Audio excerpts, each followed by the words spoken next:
Hello. Are you someone who's struggling to find referrals? Or when you do find that people refer you, they're not even remotely the type of client that you'd actually want to work with? Well, I've had that happen to me, and I know that you probably have as well. So today, we are going to talk about the three biggest mistakes that cost you referrals, because referrals are absolutely key to our marketing and to building our business. So in the next 30 minutes, we are going to talk about the three biggest mistakes and obviously how to avoid them. So my name is Dana Smithers. I'm a Law of Attraction certified trainer and business coach. And my clients are women entrepreneurs, mainly solopreneurs who are starting out, starting over like I did at age 50, or they're just stuck in their business. So today, with our Referral Pro guest, Sue Clement, we are going to be talking about, as I said, the three biggest mistakes that cost you referrals. But since I'm the Law of Attraction coach as well, I'm going to be sharing one of the tools and principles of the Law of Attraction. So when Sue is going to be talking about what we don't want and the biggest mistakes that we make, then what we're going to lead to the conversation is obviously getting the clarity on what it is we do want and what are the best tips and techniques that we need to know. So I am so delighted to have Sue Clement as my guest today. Very, very successful entrepreneur. And Sue and I actually go back many years, so I'm not actually going to say how many, but let me please, Sue, introduce yourself and tell us about your little journey, because we both met when we were both in corporate. So our lives have totally transformed. So welcome, Sue, and let's share what happened with you on your journey. Great. I'm so happy to be here. Thank you for inviting me. It is funny, Dan, I was thinking about you this last weekend because when I was transferred to Vancouver, you were the one who got in the car with me and we drove around and we looked at houses for me to move to. And I remember we found Tom's house. Remember that older man? Yep. Yeah, so it's kind of interesting. We do go back many, many, many years, actually a decade or more, but we won't say how many. I know. And back then, I did work in corporate, but I made the decision to leave that and I started my own company. And it was a employment agency. Try to think of what it was. It was an employment agency that I grew from startup. It was, me, myself, and 4 bare concrete walls. And I was successful at building a team and building a company and growing it to a multi-million-dollar company. And the interesting thing in that journey is when I think back of how I did business then and how I marketed myself then to what I do today is so totally different.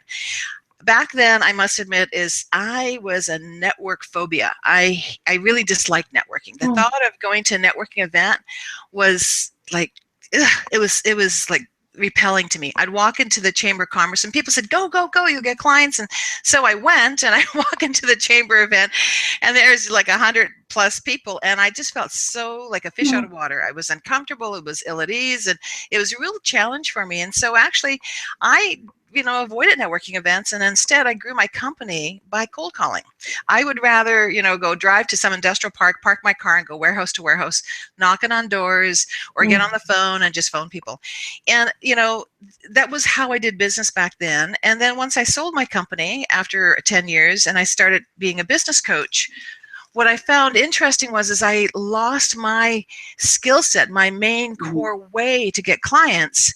And instead I found that I had to, get out there and to get back to those networking events that I so was repelled to. And what it's interesting because you can't just park your car in some industrial area, residential area and knock on doors saying, hey, are you at home? And are you a solo entrepreneur? And can I help you? So I was back at the chambers and all the networking groups and the meetup groups, and I had to learn the skills to be successful at walking in the door and connecting with people and building relationships and really using those networking skills. And so I learned from the best. I interviewed people. I read lots. I joined networking associations. I became an education coordinator for one of them. And that's really where I got my ground, my feet on the ground with networking. And actually, there's not much of a leap from networking to referral relationships. Right. At networking events, we're not supposed to sell. It really is about making those connections. And so as I'm training people on networking, I'm saying don't sell. And they're all kind of struggling with what do we do instead? And really what you do instead is look for referral relationships. Right. And when you start going to networking events from that perspective of who can I connect with, Right. who could be a potential referral relationship, and when we come from that, it makes networking so much easier. Yeah. If I'd known that years ago, I might not have done all those cold calls. Right. Yeah, that's great, Sue, and that's so true. And I think I've written a few blogs on please don't cold call because it's not necessary. And you and I both know, since we coach entrepreneurs, that they always use or tell us how much they struggle with making sales. And I always say, well, let's take selling and money out of the equation, and let's set the intention that we're going to build a relationship. So, you and I are totally on the same page there. And, not everybody's going to be a perfect fit for us. And, it is all about, we buy from people we know, like, and trust. And, you and I have heard said this many times, you don't just go in and start talking to somebody and ask them to marry you right away on that first meeting, right? So it's kind of the same. And there's some people that, may end up being a good referral or may not. So I know we're going to talk about that today as well.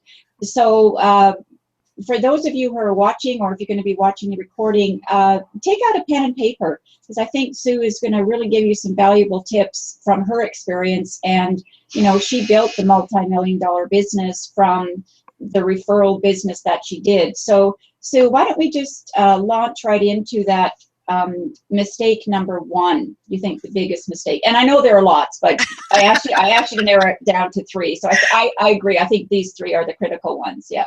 We'd be doing a marathon call otherwise. Yes. Yeah. I think the mistake number one, and this is, it's a mistake that will limit people's success at getting referrals, but it's really a mistake that's going to limit all of their marketing. Yeah. If you're struggling in business, listen up, guys, because the biggest mistake I think small business owners make that limit them in many ways is that they have not taken the time or done the work of narrowing down their ideal target client. Okay. And I feel like I'm dragging out my soapbox here, because I can't talk about anything without really getting to that point. Yeah.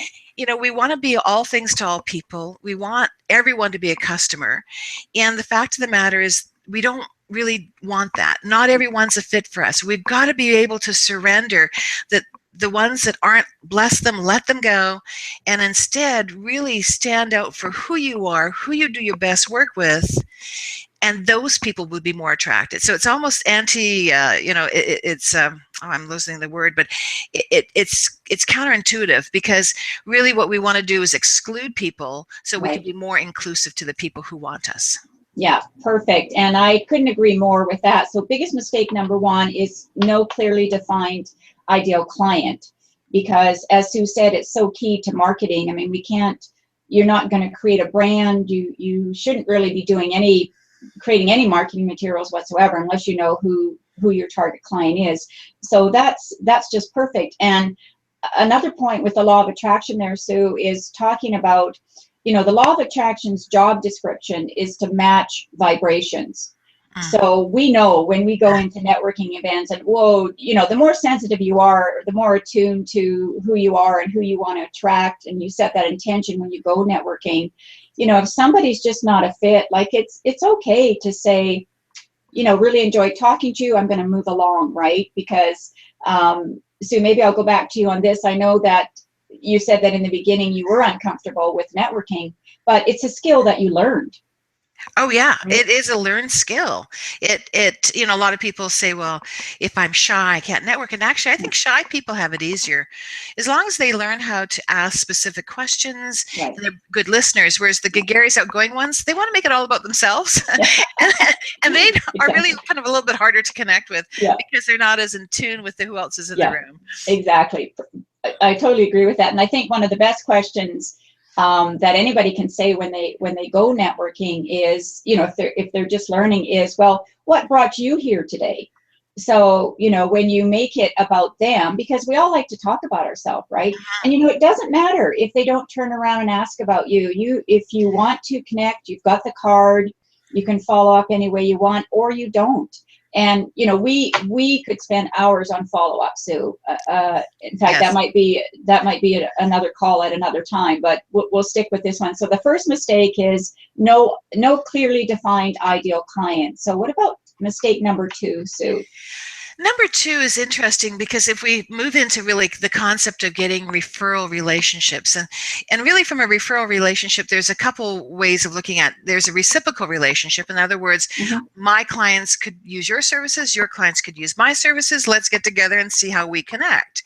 And then there's ambassador relationships, and those are people who really aren't looking for referrals, but they are raving fans about what you do, and they're connected in with who you want to meet.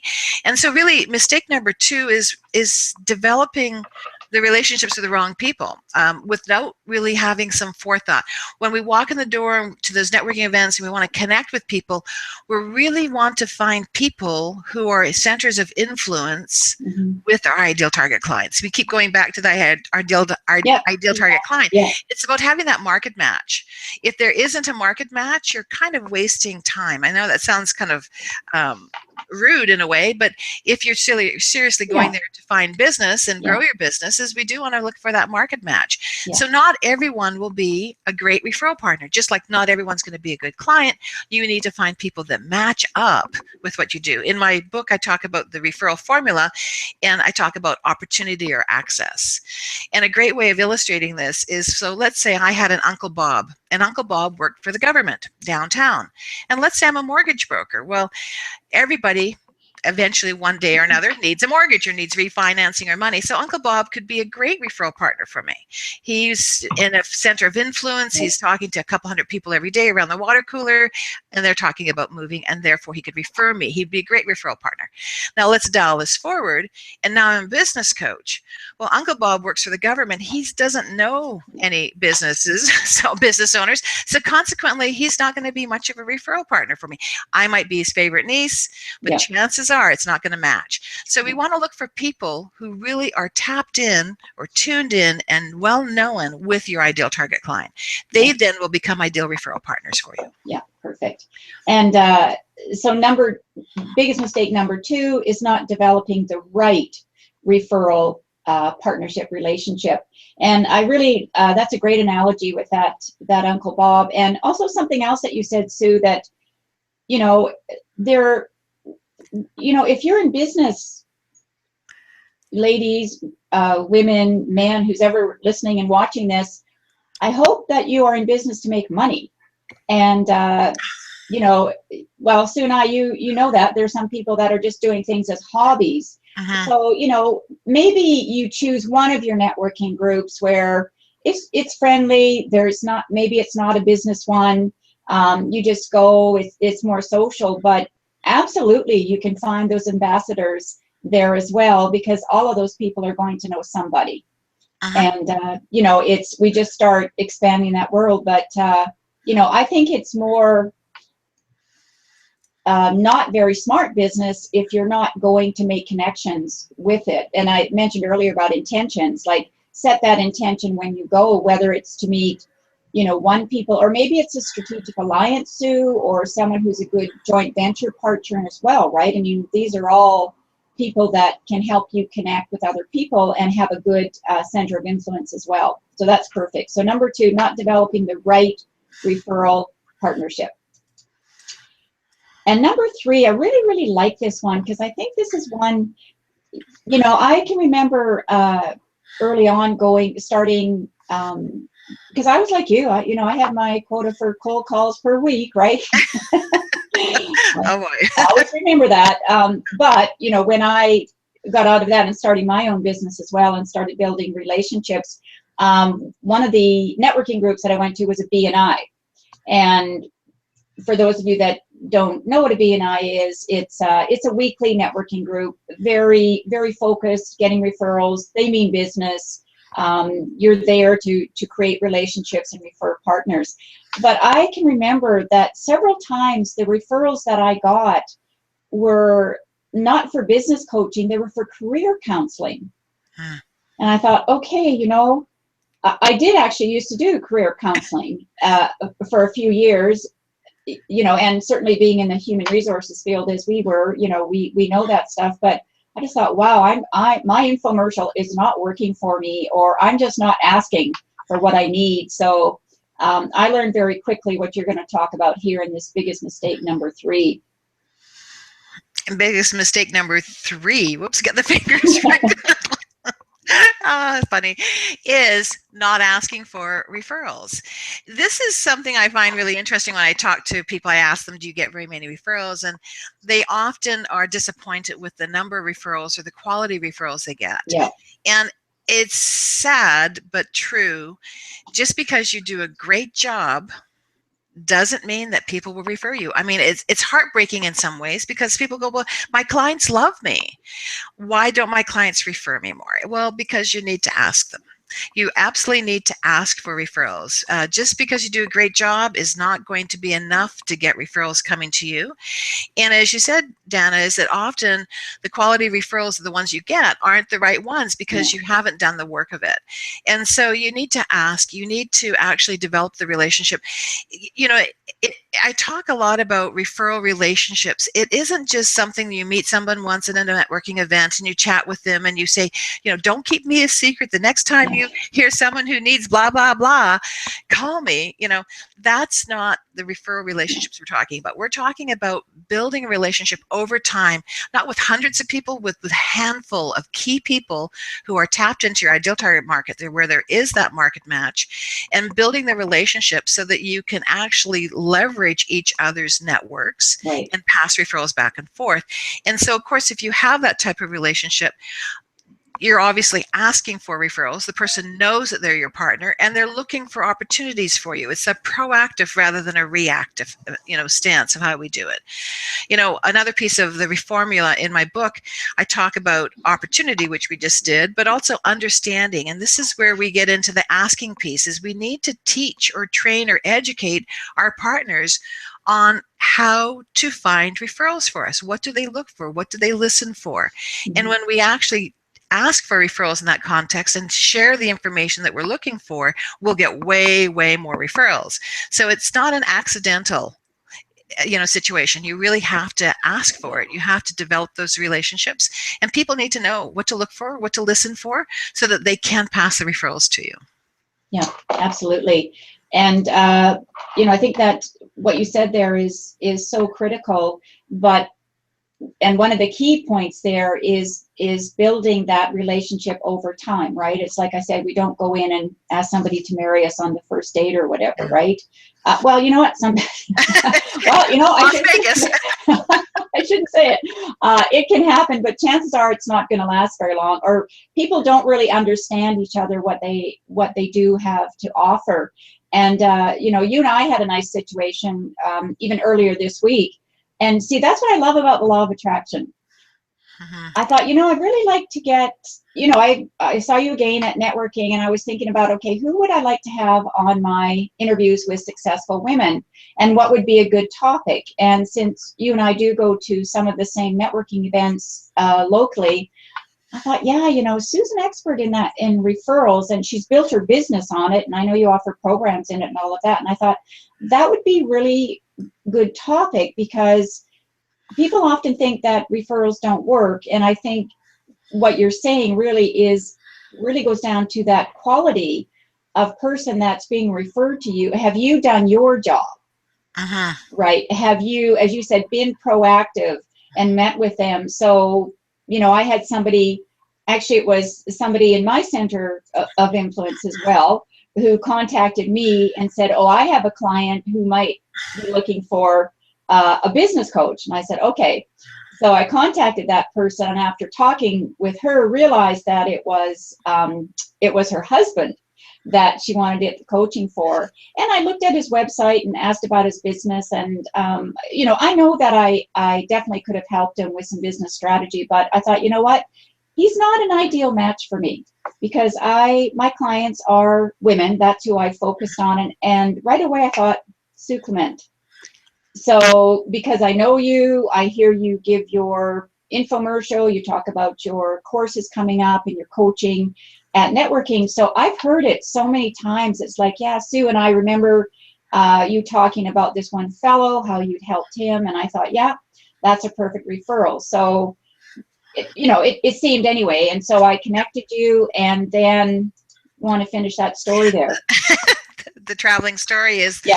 that we actually did a strategy session earlier this week. That's one thing Fabulous. I offer people is that, a strategy session isn't a coaching session. It's really a chance for people to kind of step out of the box and think about where they are now and where they want to go, find out what next steps they have, in place, or what's next possible for them, and then to see if and how I can help them in that journey. And so we're him and I are discussing things right now. Good. So we'll the story isn't quite finished. Yeah.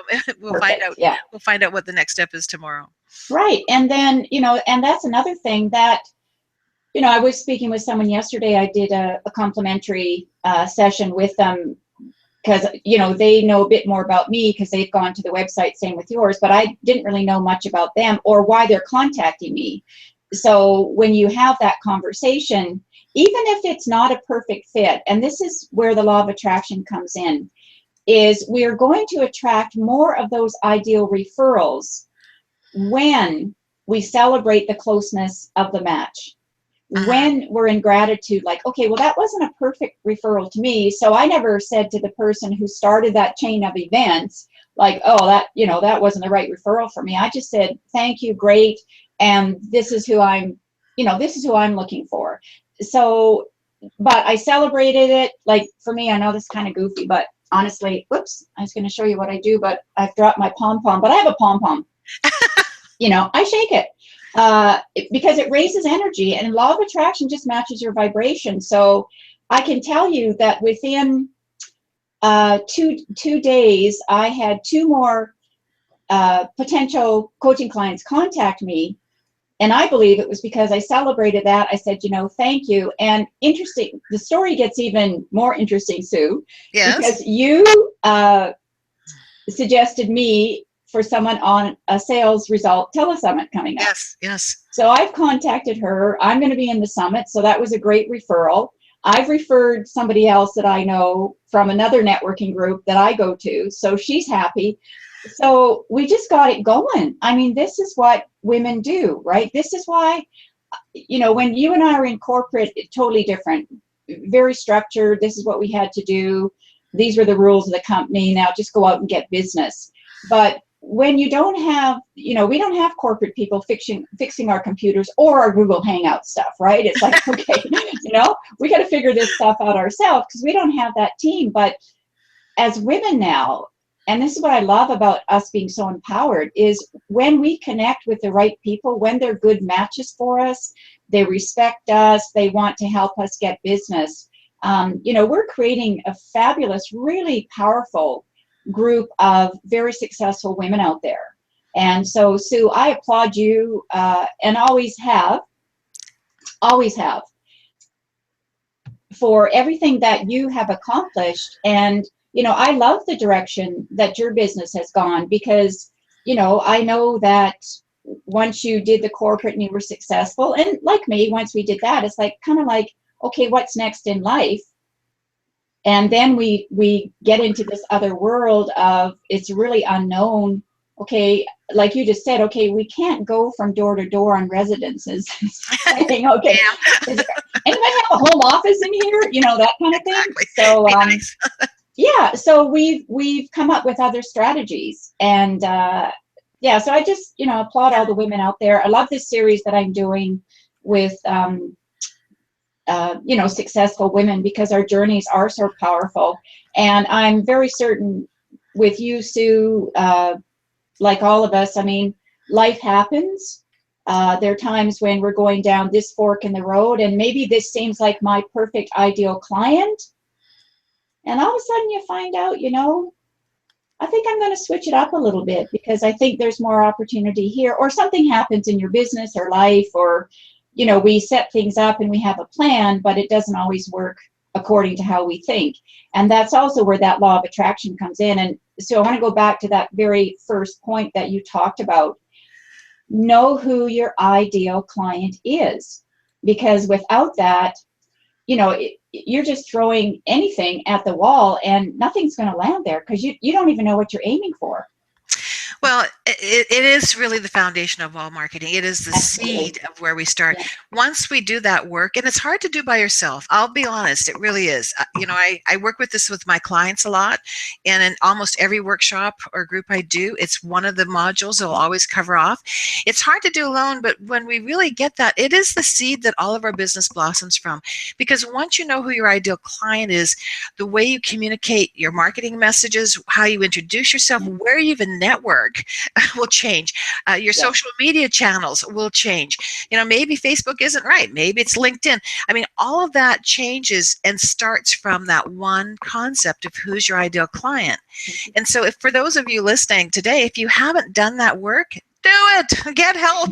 Like, please, if you're struggling to get clients and you're really not getting a great people, pot of people wanting your businesses or being attracted to your business, it's because you haven't done that work. Once you do that work, people will be way more attracted to you because your marketing message will follow, will attract them. I often use the metaphor of a dog whistle. When I blow a dog whistle, dogs come, not cats, giraffes, or horses, and your marketing message or your ideal client really is that dog whistle. You will attract the right people to you once you've done that work. And, we're talking about the law of attraction. It really is that. Once you get that out there, people will find you. Absolutely.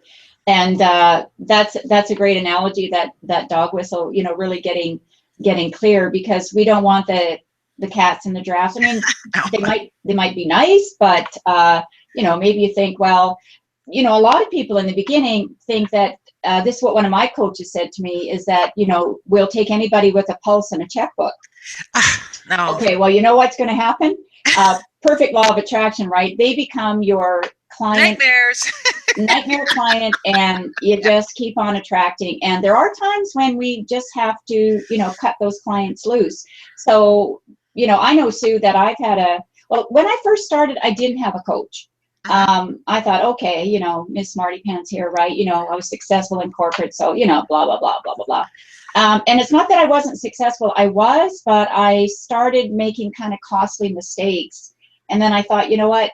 Even though I know a lot about business, I didn't know enough about being an entrepreneur, solopreneur, and how to get that going. So I've had coaches my whole life. I have coaches now. I have lots of different types of coaches.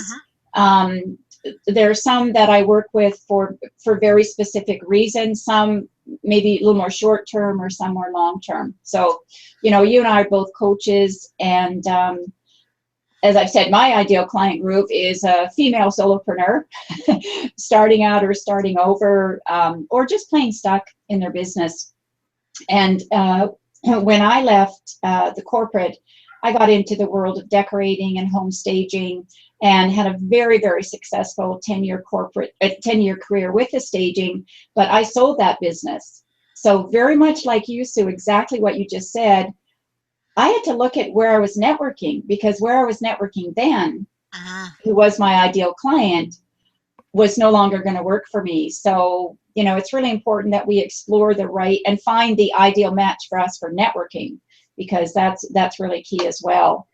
So, Sue, our time is just about up, and it's been delightful. So we've got the 3 biggest mistakes, and we talked about how to what you want to look at there on those mistakes. Of course, using that law of attraction is, we know this is what we don't want, and Sue's told us what we do want. So that's what we want to focus on. So forget about all your mistakes. You're just going to go out there and you're going to do it right. So Sue, just to wrap up, how can people get a hold of you? Well, they can obviously get a hold of me at my website. It's on the bottom there, SueClement.com. And what I want to offer to your listeners, Dana, is that I offer strategy sessions. So if you are struggling in business and you've liked what I've said, and maybe you want to develop more of a referral strategy for your business, then I'd like to invite you to step up and request a strategy session. If you go to my website, as it says, SueClement.com/coaching, you can read about the strategy sessions. There's a great video from one of the women that I did a strategy session with, and she actually, from one idea on the call, generated $40,000. Now, not every conversation with me What are you doing? I've got to get this. I've just got to do this time. Okay, this is what I do when I hear, and I'm sure she was over the moon, right? Absolutely. And that was Yeah. just in a Yeah. 1 hour strategy session. Yeah. So not everyone will get No, no. that idea. But you know, the thing is though, Yeah. it's all about application. There's so much information around us that's valuable, that will make an impact to our business. But people, if we do not put our boots on and get out there and do it, Yeah. we have a problem. And that's why I think coaching really works. But for those of you who want to kind of check out what's working in your business and where you want to take it, and to see if and how I can help you in that journey, please go to my website, sueclement.com/coaching, and you can read about it, and you can apply for a strategy session with me there. Perfect. Yeah. Excellent. Great. Thanks, Sue. So thanks everybody for joining us, viewers that are watching, and I will put this up on my website as well, Sue, and you can share the recording with whoever you want. It'll be up on YouTube as well. So again, I'm Dana Smithers with Empowered Women in Business. If you're interested in a complimentary coaching session with me, and again, you can see the differences that Sue and I, what we have to offer. There are definitely some similarities. We're both business coaches, but we have our differences, and just, we have a little bit different ideal clients. So it's going to be the same with you. Just because somebody's in the same business as you, you have to find that differentiator. And when you are making that, or giving them the information for the referral, you want to be very clear and very specific on who your ideal client is, because the more clarity to that message, the more you will attract the right client for that. So Sue, thanks so much, and I'll see you at the next networking event, I'm pretty sure. Okay. Great. Thanks so much. Yeah, bye everyone.